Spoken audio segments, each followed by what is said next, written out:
Recording. Yeah, thanks everybody for jumping on. If you got this, you're either already a current member or connected with the chapter or following us on Facebook, so we appreciate that.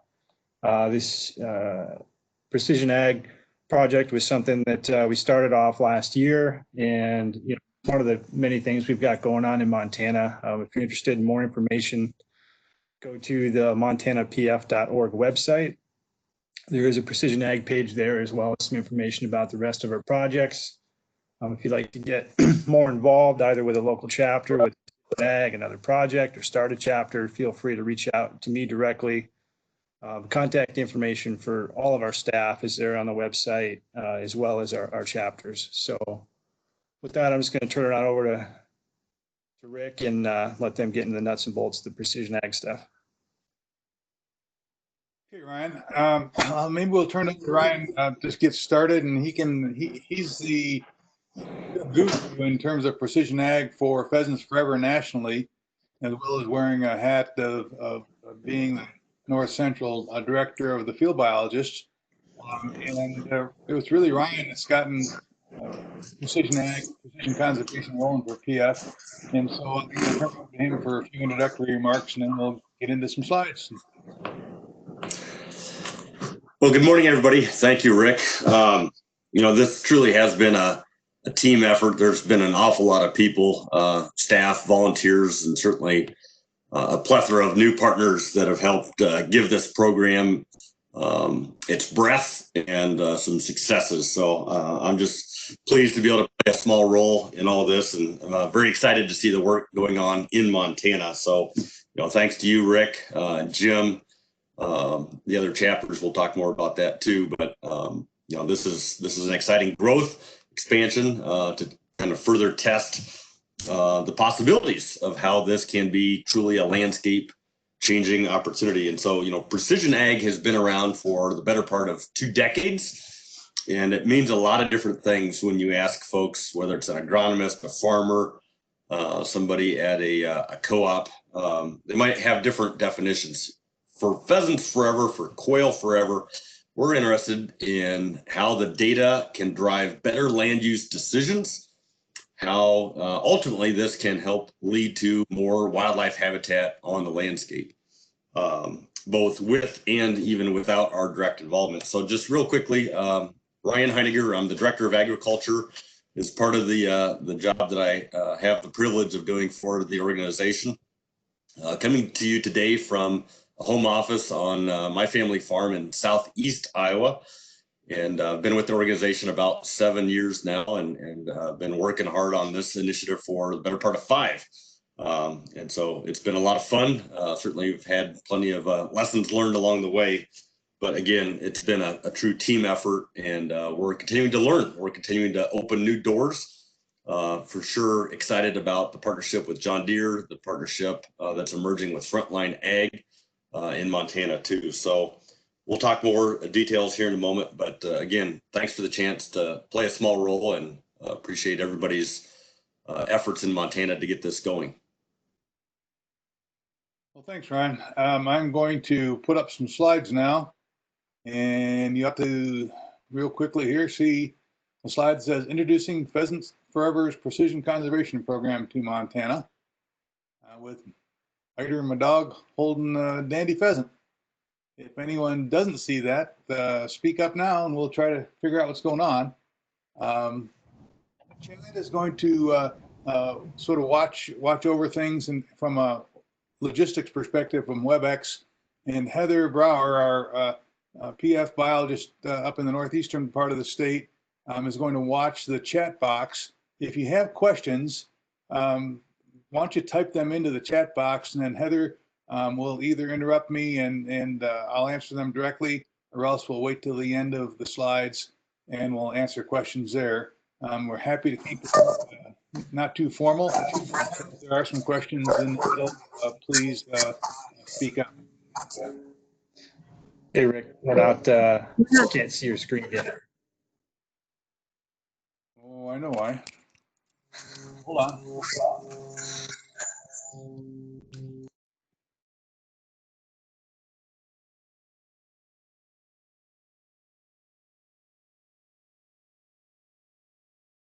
Let's see.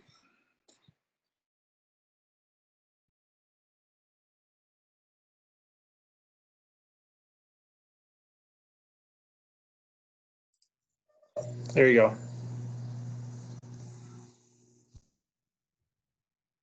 Now it's coming through. All right. Yep. Good enough.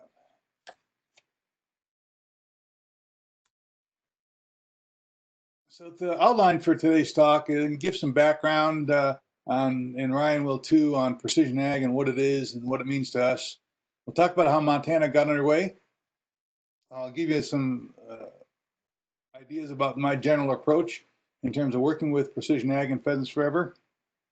We'll talk about the pilot year activities that we've gotten done so far in the last year. Look at some yield map examples, and we'll talk about habitat change and how PF might take the next steps. And then we'd sort of like to open it up for discussion amongst the members and other people that are on in terms of how do we proceed, what's next. I think I mentioned if you have questions, try to use the chat window, and Heather will sort of follow those along and try to interrupt me as appropriate. Otherwise, we'll capture questions at the end. If for some reason we go really long and we don't get some questions answered, we'll try to answer those independently with you offline after the webinar is over. That little arrow there shows you where the chat box, how to open up your chat box on WebEx if you didn't know how to do that.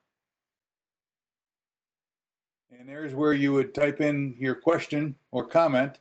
For instance, I had there, why did I miss so many birds last fall? And then if you hit enter, it'll send the text out. And you can send it to everyone. Heather will be watching it. If you want to just send it to Heather, that's fine too. Either way. All right. What's the vision for precision? The precision vision. It's to demonstrate through the use of technology and collaboration that farmers increase their profitability while simultaneously providing benefits for soil health, water, and wildlife habitat. Ryan, why don't you take over, because you probably have a better way of defining precision ag than almost anyone.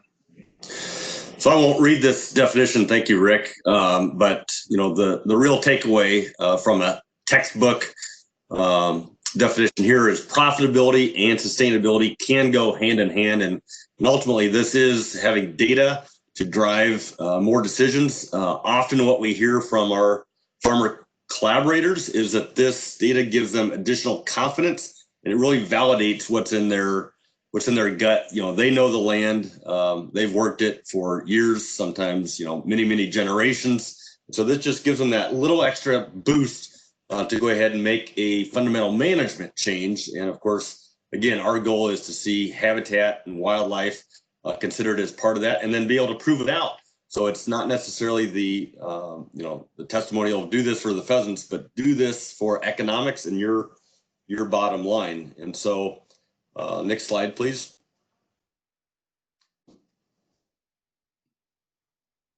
We've been at this, like I mentioned, 5 years. Did get its start here in the state of Iowa.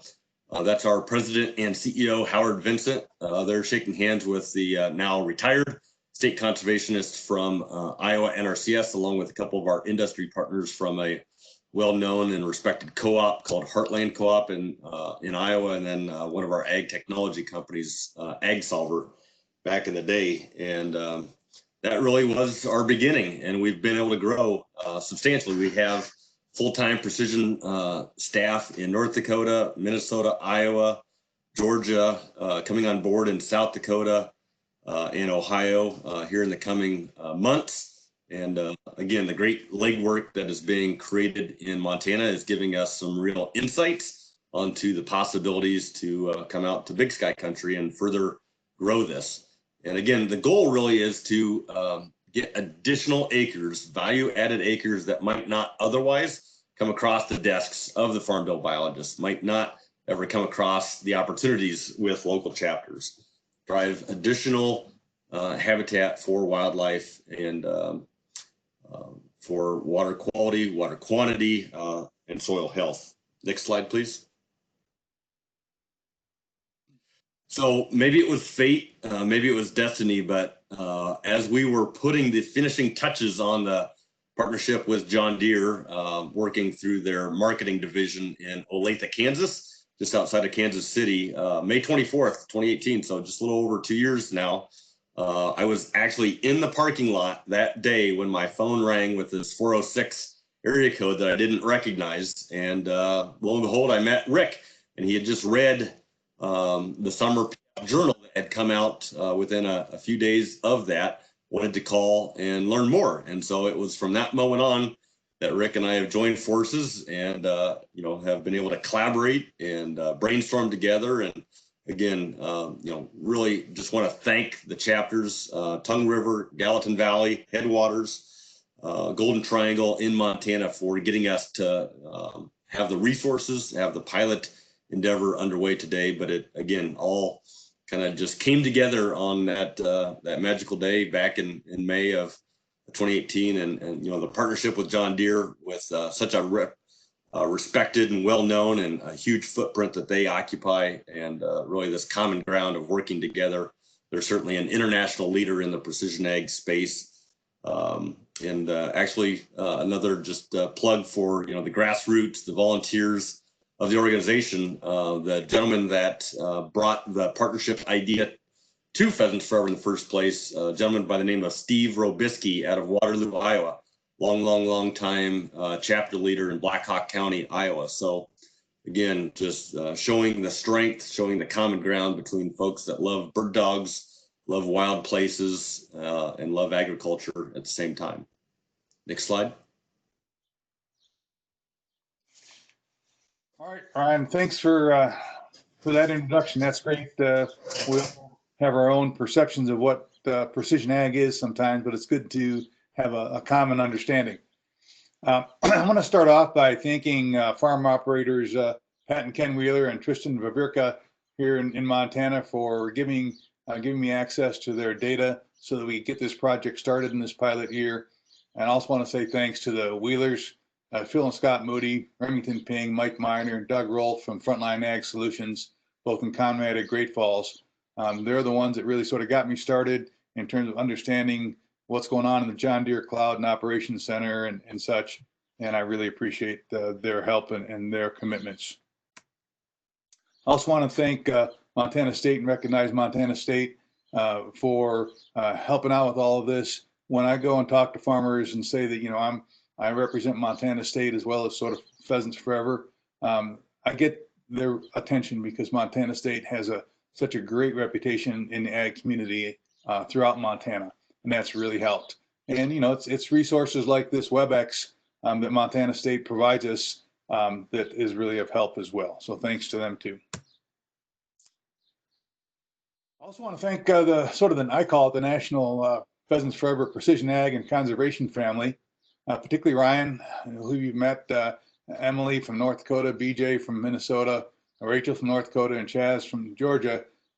There are some other guys too that have been involved and women. But these are the ones that have really helped me in this first year understand how you sort of get going, how you make definitions of things like return on investment and all those aspects. And knowing that they're had such a great success in the upper Midwest and corn and bean country, what we wondered in Montana is, will it work in barley and wheat country as well? And the folks, and particularly Emily in North Dakota, have gotten involved, of course, with that kind of stuff. And we're finding out that, yes, in fact, it probably does work. There are some differences, of course, and we'll talk about some of those today. But I want to thank all those guys for really helping out and getting me started. I want to mention that PF has a nice precision ag web presence now and web pages.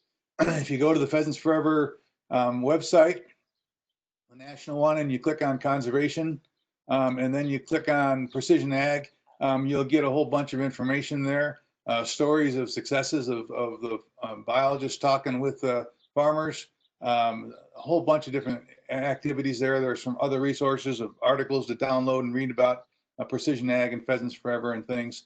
I think you'll find it useful if you're interested. I also have this slide on here because of a North Dakota producer, Bruce Schachman, that has a quote that I really like. And he says, the more you use precision ag, the more you realize you need to start treating the land differently in certain areas rather than treating them all the same. It's an easy sell, really, kind of a no-brainer when you look at the numbers objectively. And I think that's part of what we're trying to do here in Montana is look at the numbers objectively and help the farmers look at the numbers objectively. And PF says, well, we're helping people put your data to work. And to me, that's what the Montana pilot has been all about. Contacting farmers that are interested, and then they giving me access to their data in the John Deere cloud. And then I actually analyzing some of that data and making maps for them so that they can, as Brian stated it really well earlier, they know what areas of their farm are producing well and not. But when you actually take a map and map it out and sort of show, well, this particular chunk here is probably not producing quite as well, I think it helps hit home and allows PF to enter in a conversation about, well, what else can we do with that land? Going back to November of 2018, we sponsored a precision agriculture and conservation workshop in cooperation with Montana State University at the Montana Grain Growers Association meeting in Great Falls. We had about 30 people there and a few people from John Deere, particularly Doug Rolfe and some others that stepped forward and said, hey, we really want to partner with you in light of all of the formal and official kind of partnerships between John Deere and Pheasants Forever. They said, you know, we're really interested in helping you out and come talk to us. And so that's sort of what really got this started, was that workshop back in 2018. And I really want to thank Bruce Maxwell for making all that happen for us. So then, in talking with Jim Hoshauer, who's the Gallatin Valley chapter president here in Bozeman, we said, well, we need to get a project going. How are we going to do it? We're going to need some resources, some money to sort of get started. The Gallatin Valley chapter stepped up and got the first chunk of money, and then the Tongue River chapter chipped in, as did Golden Triangle and Headwaters, and it really gave us the wherewithal to get started in that first year and get the project going. And so I really want to thank all of those chapters for believing in this idea and getting us rolling. And really, as Jim has mentioned, and by the way, he apologizes for not being on this morning. He had to work and couldn't get out of work this morning, so I appreciate him. He was on the call last night, and I'm going to try to reiterate some of the points that he was making last night as well. But anyhow, one of the things that we found is that the PF members seem to like what we were proposing to do. They like the fact that we were working on private land. They like the fact that we were trying to benefit both the farmer's bottom line as well as benefit pheasants. And we like the idea that it potentially could have a landscape effect.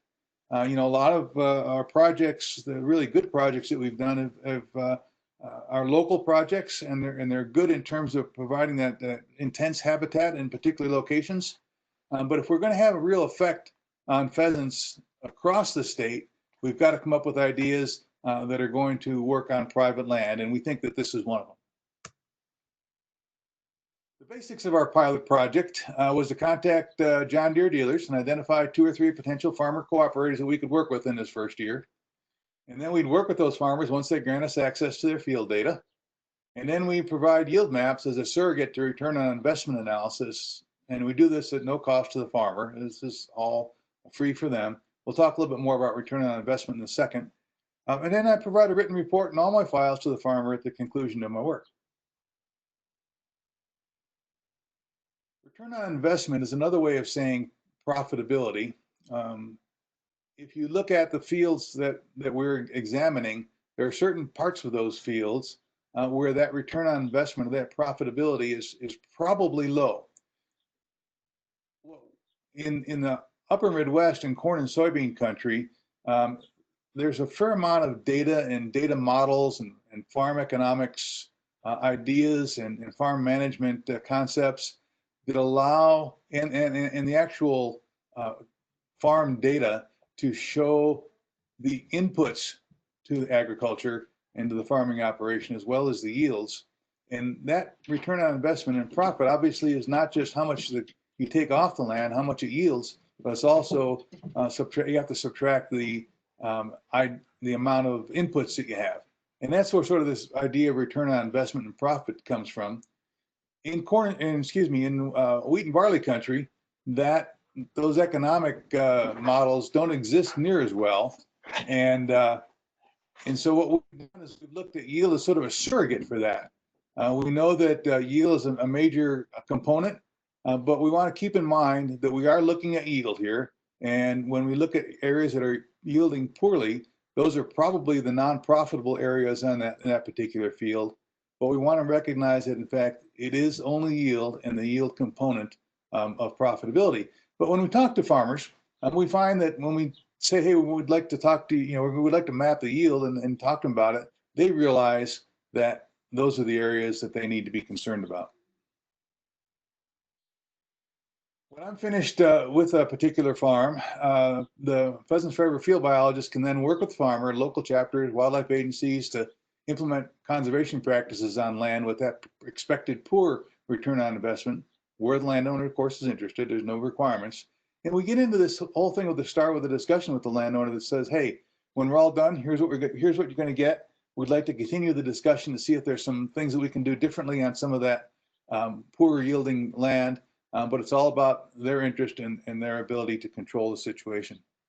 When I'm done with that part, and I give that information to the landowner, my role in this particular project is to move on to the next farmer and help them map their yields.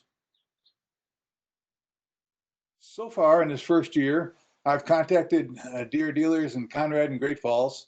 Both are part of the Frontline Ag Solutions group. And the first group suggested 2 farmers in their area to work with. And then the father and son who actually have the dealership gave me access to their land's data. I haven't contacted the other ones yet because I was busy mapping out yields on these other farms. The second dealer that I contacted provided names and phone numbers for 3 farmers to contact. And I'm hopeful that discussions in progress with one of those operators might result in even a greater acreage being analyzed than I've done so far. The farm manager and the owner are talking and seeing if they want to cooperate. And I think they're basically busy spraying and stuff these days, so they haven't gotten back to me yet. But I'm hopeful that one's going to go. And then if not, then I'll start contacting the other farmers that the dealers suggested. And then Justin Hughes, who's the chapter habitat specialist down at the Tongue River chapter in Miles City. He also works for Montana Fish, Wildlife, and Parks, provided me the name of one of his cooperators contact. I called him and he agreed to work with me right away. And that's been a real profitable one as well. So the yield mapping and analysis is now complete on 2 farms in this first year. One near Conrad, which is about 14,000 acres, and one near Ritchie, which is about 2,100 acres.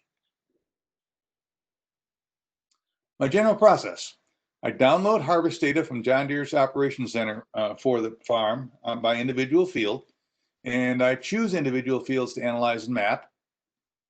Basically, mainly looking at wheat and barley because that's what's predominant across northern Montana, where we're working primarily. And I look at the larger fields and those with the most data because I think that's going to be the most useful for us. And then I talk to the operator and say, hey, are there some fields that you are aware of that you'd like me to look at? And I always include those fields. In the first guy had just a couple, and the second guy didn't have any. He just said, I don't have any that really stand out. And then I map the yields in those fields in 3 categories. And right now I'm using less than 50%, 50 to 70%, and greater than 70% of the field's long-term yield. Sort of started off with my just thinking about this and so saying, well, if the guy's not yielding 25% of that field's long-term yield and part of that field, that's probably losing money for him. But that was just sort of a guess on my part. And so I talked with Perry Miller, who I think is on the call this morning. Perry, are you there? He might be muted. In any case, Perry's a cropping specialist at Montana State. And he suggested that rather than 25%, it's probably closer to 50%. So if you look at a particular field and you find an area in that field that's yielding less than 50% of that field's long-term yield, that's probably a non-productive area. He says it might be as high as 70%. And so when I talked to the first guys, I suggested that these were the 3 categories. They really liked the idea, and they said, yeah, it's somewhere between 50 and 70%. And so those are the categories that we've used. But when we have the discussion with the guys to start with, one of the first things, once we talk about some other things, is what categories do you want me to use? Because I can set those categories to whatever they want. Right now, I think those are probably pretty decent categories. Hold up, Rick, for a sec. We have a question on how the percent yield is determined. Okay, that's pretty easy to tell you about. In Operations Center, there's some software called Field Analyzer Beta, and I use that, and I go in and have to, that automatically maps the farm's data in about 10 categories by default. And I never really, haven't been able to get any information from Deere about how those actual categories are calculated, but I can go in on an individual field basis and change change the legend and make those categories whatever I want them to be. And so that's how I do it. Does that answer the question?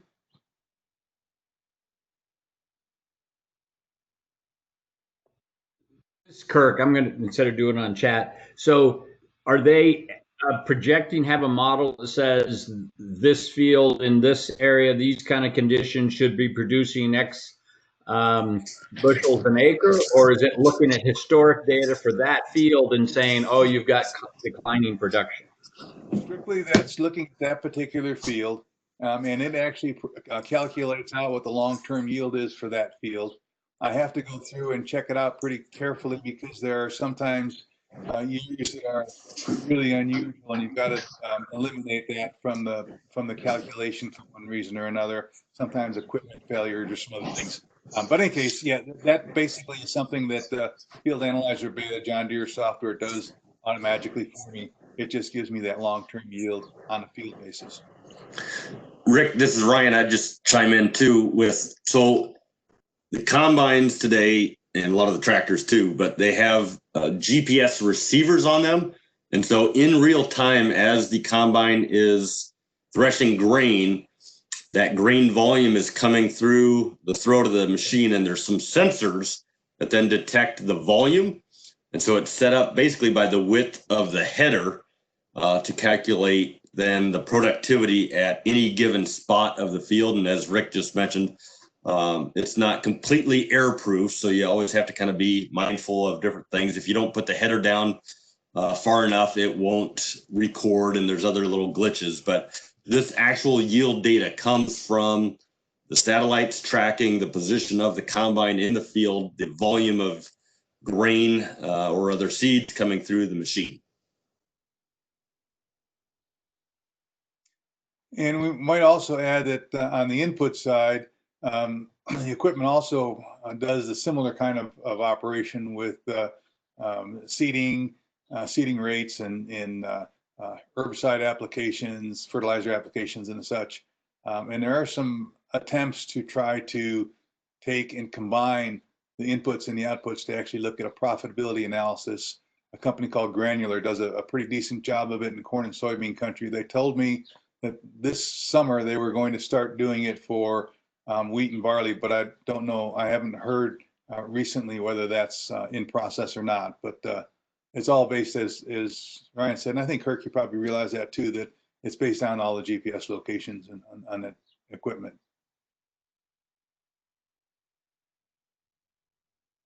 Any further question on that, Kirk? No. Okay, good.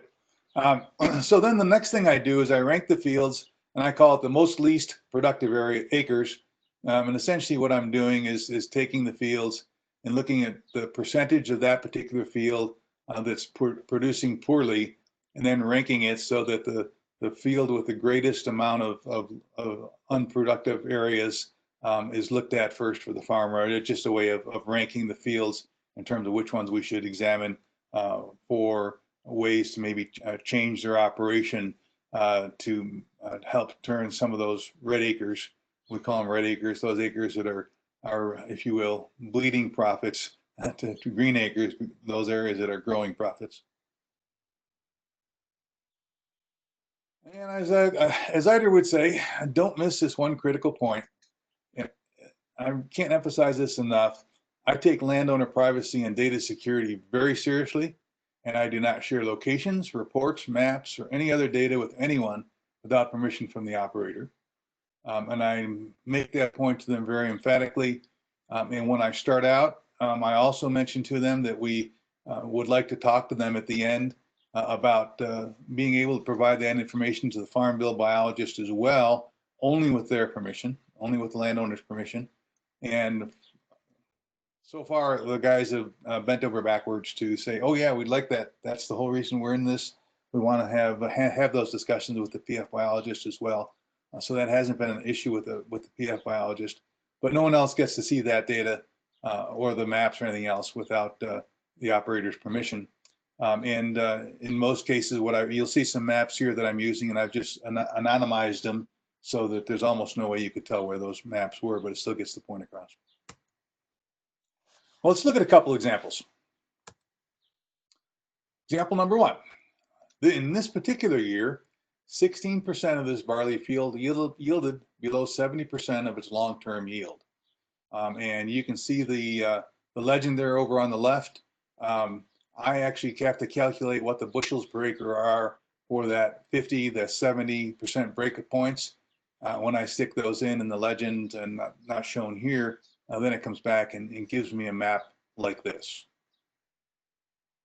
And then I can also go in and chunk out, delineate a particular portion of a field, and it lets me know what the acreage of that portion is that I've delineated.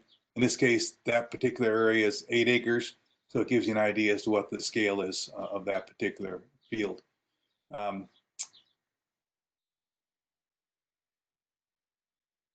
Here's another example. This is the same field, obviously a quarter in 2 different years. It's hard red spring wheat.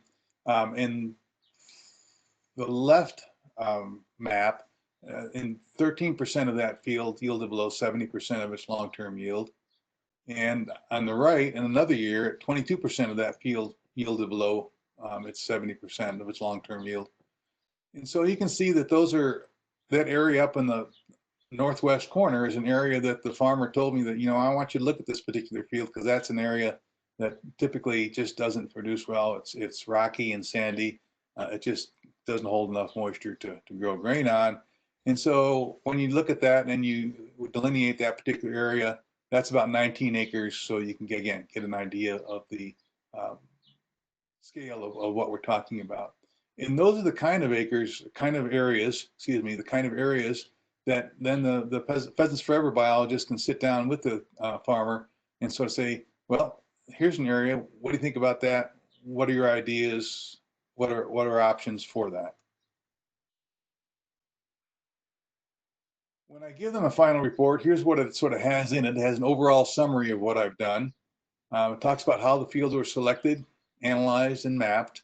It lists those fields, of course. And then it suggests fields to consider for minor production changes based on that ranking that I talked about earlier. For example, might we switch from barley to grass as part of a cattle operation? And that might produce some more birds as well. Or maybe they're interested in switching to grass reserved solely for bird nesting and maybe enter into a different kind of program. Anyhow, those are the kind of suggestions that we make for the farmers, trying to recognize that their operation is to grow grain and be profitable in growing grain. At the same time, a lot of these guys, just like us, like wildlife. They like having it around, and they're willing to do things for wildlife as well. And then give them all the field maps and other files as well. We have a question. Do you have an idea from producers what the minimum acreage of a low yielding spot they would be willing to do something with? That's a good question that I often think about, and I actually haven't posed that question yet. Heather and Aaron Fairbank and hopefully soon Hunter Van Donsel will have those discussions one-on-one a little bit more with those guys. We'll have a better feel for that, I think, over the next year. In a lot of cases, the precision ag equipment, even though it's really large, it tends to allow exclusion of certain areas, even if you drive through them. So there may be some opportunities to actually benefit habitat using that aspect of precision ag. When Pheasants Forever sponsored a workshop in Minneapolis last year, I was able to go, and one of the I don't remember his exact title, but he was an administrator in sort of engineering for John Deere, if I remember right. And one of the things that he said, in the future, one of the things you can probably expect to see is equipment getting smaller and faster. And essentially what he said is we've gotten to the point now where we're oversized for what we need to do. That was sort of a mantra, was bigger is better. They're not convinced that it is. They're looking at efficiencies now. And some of that efficiency might be gained by looking at smaller yet quicker equipment. And that, if that's the case over the next projection, then maybe we'll even have a chance to be even more effective at saving some of those small acres. But exactly what the smallest area, if they're willing to deal with, it all depends on sort of the layout of the land. If it's an area, along an irrigation ditch, for instance, where you just maybe move farther away from the ditch where it's wet, that might be real easy to do. In other situations where it's a small spot right in the middle of a field, it might take a little different perspective. And a lot of that's going to depend on what kind of programs they're willing to go into when they're talking with the PF biologists too, in terms of, if it's a CRP situation, a little larger area might be more profitable for them to look at that way.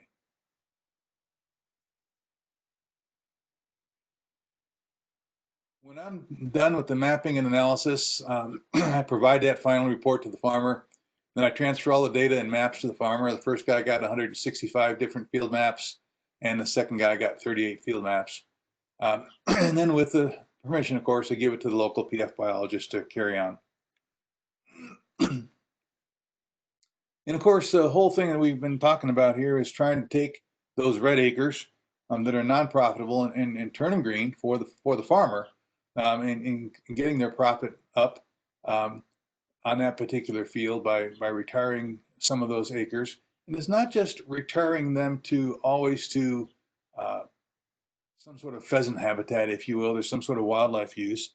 Sometimes it's changing the habitat by going from grain to, like I mentioned this earlier, to a grassland for some pasture. And is that going to provide the maximum number of pheasants?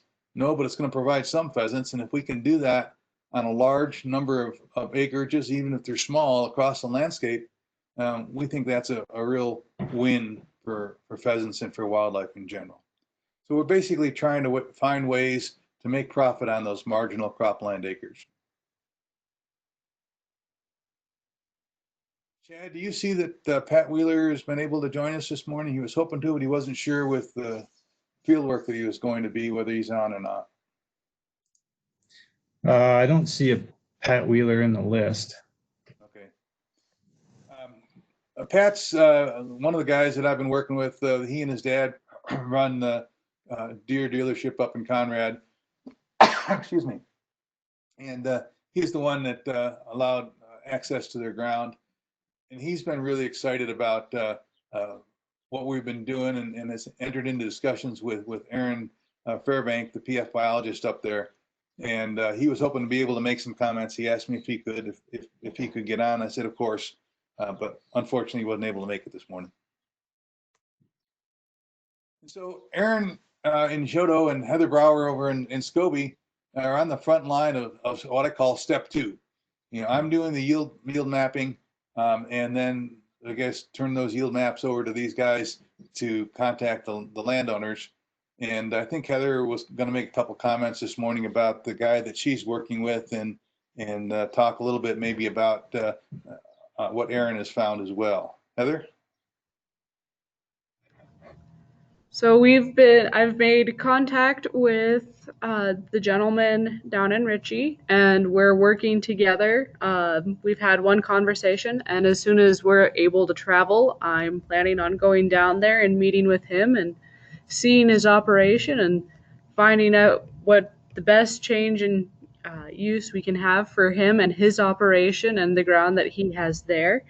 I know Aaron is working with the Wheelers to find the correct program to get them in that will best fit their operation to make them more profitable.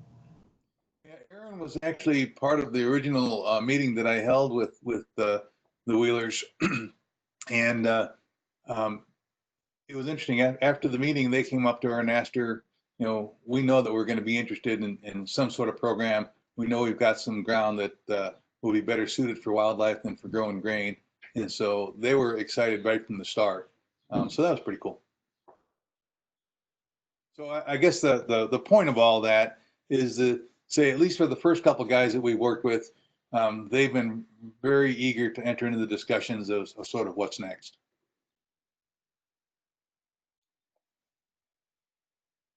Oftentimes we're getting questions from our PF members across the state is how can they help? What's next? You know, what can they do?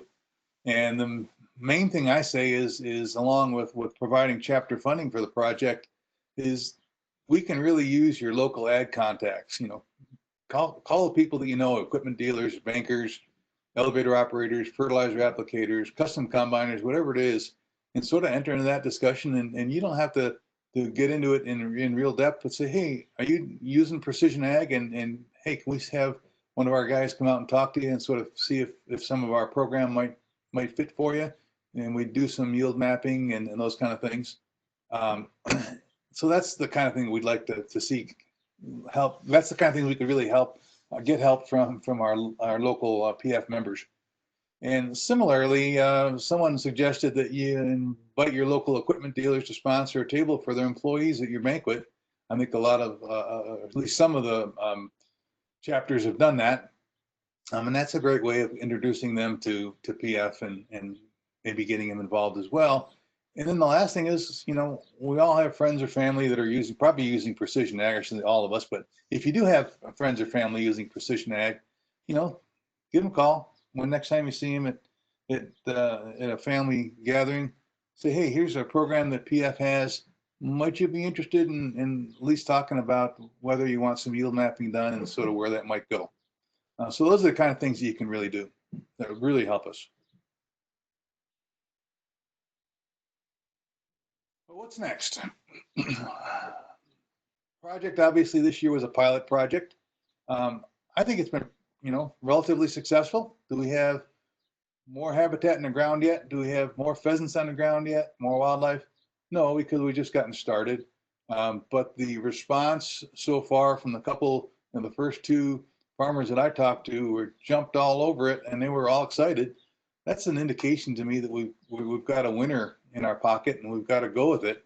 And you know, the next thing we got to do, of course, is I think we have to really go across the state and do more and more of this yield mapping for guys so that in fact we identify more acres, those poor yielding acres, those marginal farm ground that the PF biologist can then talk about to them and get rolling.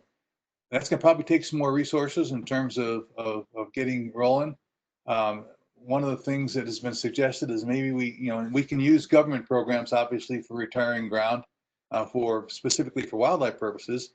But in some cases, the guys say, well, I don't really want to get tied up in this particular little piece for that kind of paperwork. But maybe there's a possibility for PF in Montana to have a state pot of money that we could use for reseeding marginal areas into pasture or maybe into nesting cover, whatever the situation might be. But that'd be a real nice tool for the PF biologists to have when they're talking to the farmers. So those are the kind of things that we'd like to talk about. And you know, we've got this started. Hopefully these webinars are a way of getting the conversation started and it won't stop and we'll keep on going. But, you know, my funding is just about out now from last year. And I've basically been working about, I'm getting paid for about 20% of a full-time year. So it's not very much, which is fine. And I'm retired from my first career, if you will. And so I'm willing to donate a lot of my time, and that's how this is sort of get going. And I'm willing to do that again. But maybe we need a little bit more resources to really, as I think of it, flooding the state with yield maps. And that's gonna, you know, that takes time. It doesn't come without spending some time at it. here's my contact information. I hope that we can continue discussion here. One of the things that Jim Hoshauer is really always good at, and a lot better than I, and if you recall, Jim's our Gallatin Valley chapter president. He always talks about the 40,000 foot perspective, the 40,000 foot view. You know, if you really jump back and look at large parts of the state, how can we have an effect on pheasant habitat across large chunks of ground? You know, obviously, if we you know, if we had a new farm bill program like we had in '85, you know, those kind of things would be great. I don't think any of us can count on that right now, for sure. And in the process, and I think Ryan's been really a leader in this nationally for Pheasants Forever, and sort of saying, well, are there some things that we can work with farmers directly and help them identify some of those marginal acres? And by increasing their profitability, maybe we can have also a simultaneous benefit for wildlife and for pheasants. And that's really where this 40,000 foot view that Hoshauer talks about. And you know, he says one of the things he's really liked about the project, and it's really to his credit and to Chad's, that we were able to get four the chapters to work together in getting this project rolling. And hopefully we can continue with those 4 chapters, maybe include some more. And like I say, sort of flood the state with yield maps, if you will, so that we can give the farm bill biologist more acres to have discussions with operators about. And I think that about concludes what I had to say. So I will open it up more broadly for discussion. Any questions? We have one question that came in asking how many producers already do this type of field analysis, and do large producers have resources to do this, so we should target mid-sized to smaller producers? Great question. The first guys that we work with, the Wheelers are a pretty good sized operation of 14,000 acres or thereabouts. And you know, they say, yeah, they've looked at, you know, they'll look at an individual field maybe, but they don't really look at their whole farm. They don't have, it seems like they don't really have the time to look at their whole farm and sort of do it. So I think that it's a question that I don't know that I can't give you data in terms of what percentage of the farmer precision ag guys are actually doing this already. But from my guess from talking to the dealers that I've talked with and the farmers that I've talked with, not many of them are really doing it yet. Part of it is always time. You know, the bearing on the header needs to get replaced, and so that always takes precedence. And the other aspect is that there are some guys too that don't have necessarily the expertise to do the kind of work in the John Deere cloud. It's not that it's terribly technical these days, because more and more farmers have gone to university and they're they're well trained in a lot of this kind of stuff.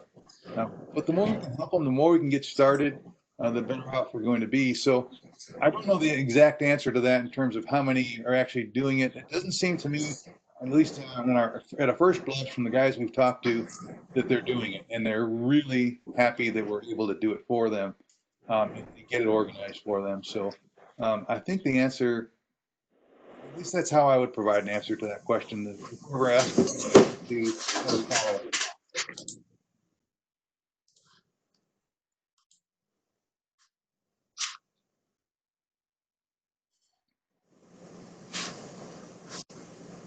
Anybody else have any other questions or points of discussion?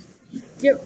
Another question that came in is, are the low producing areas typically poor soil versus wet areas you might typically see in the Midwest?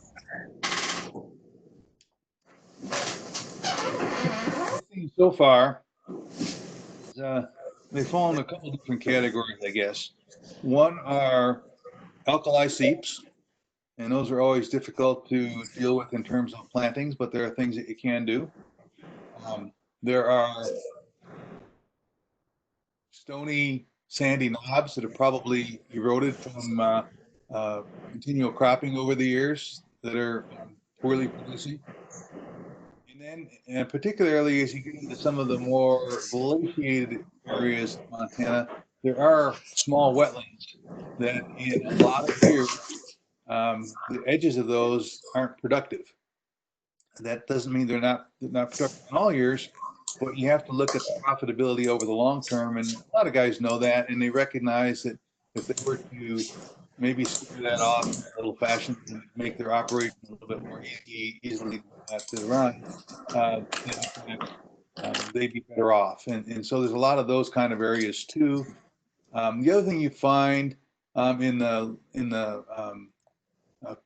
areas that have coulees, there's those top flat areas along the coulees that sometimes where they break off, they're still farmed, but they don't really produce very well. So there are those kind of areas I've seen as well. And the last area is in pivot country. It's those pivot corners that tend not to produce very well year after year. In a wet year, of course, they will, but in other years they won't. There's a fair number of acres in those pivot corners, and that's another area that guys we talked to said, yeah, take a look at those because we don't think they necessarily we're putting fertilizer and seed on those year after year after year, but it's only 2 years out of 10 or 2 years out of 20 that they actually produce for us. So that's the other situation you can see that we're producing.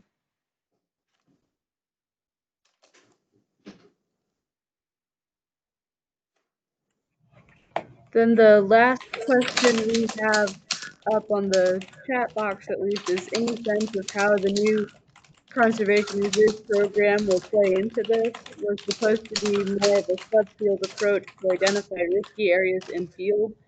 Would that help or hinder? And so far, we've had quite a few people interested in the conservation reserve program. It is one of the main programs that we're going to be talking with as Farm Bill biologists with those that have been already working with Rick, just because they are longer contracts. They have grass seeding. It's a good program for producing habitat. So yeah, I haven't gotten into that level of detail. So Heather, thanks for answering that. Certainly, any programs like that have ability to work on a subfield basis fit well with the kind of analysis that we're doing. That's why we also think that this idea of having some funds available for the biologists to work with, specifically with as a Pheasants Forever program holds some promise too, because we can definitely deal on a sort of a subfield basis with those kind of opportunities.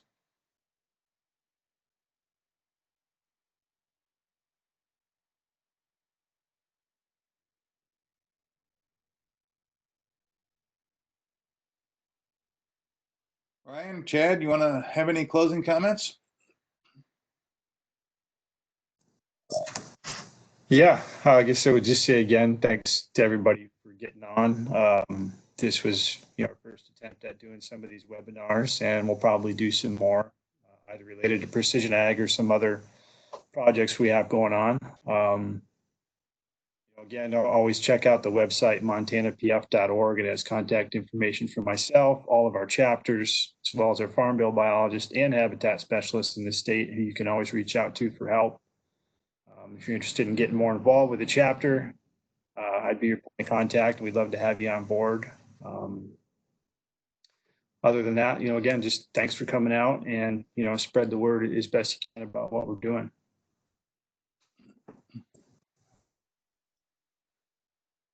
Ryan, any closing comments?